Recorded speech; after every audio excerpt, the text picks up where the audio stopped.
G'day friends, today I'd like to give you a quick look at this little sketch easel I put together. It's based heavily on the most excellent plans that American artist James Gurney has available on his website. If you're not familiar with Mr. Gurney's work, then I implore you to go and look at everything he's ever done. In my opinion, he is truly a living legend, and his generosity in sharing his knowledge and passion for the arts is truly admirable.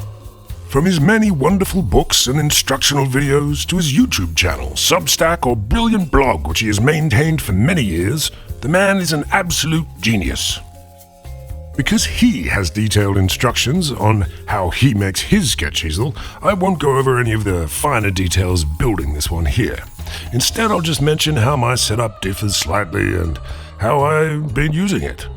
I've made a few of these over the years out of various materials, but I recently found myself in the terrifying labyrinth you humans call Ikea and spotted a product that gave me an idea.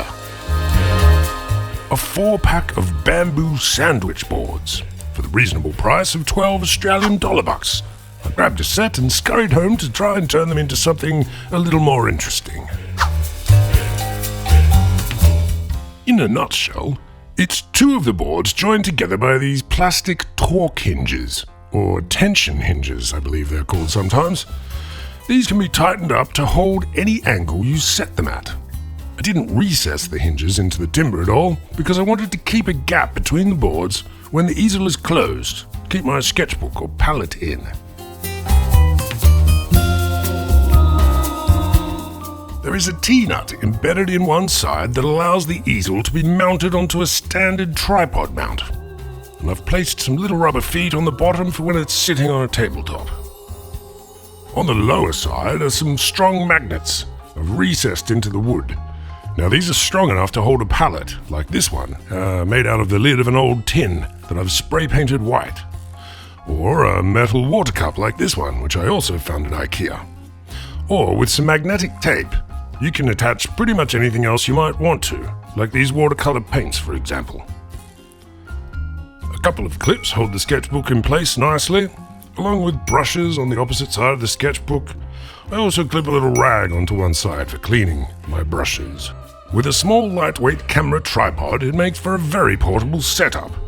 For plein air or urban sketching, you can just chuck it in a bag and get out there into the world looking for things to paint. Great fun.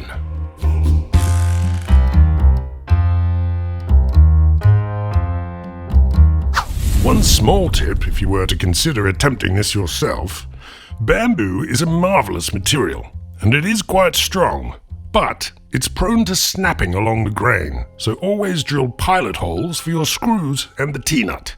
I'd recommend filling any gaps with a strong epoxy or polymer compound. And that's it. Go check out Mr. Gurney's work and his detailed instructions on making one of these for yourself, and get out there and paint. There's a big, beautiful world out there full of inspiration.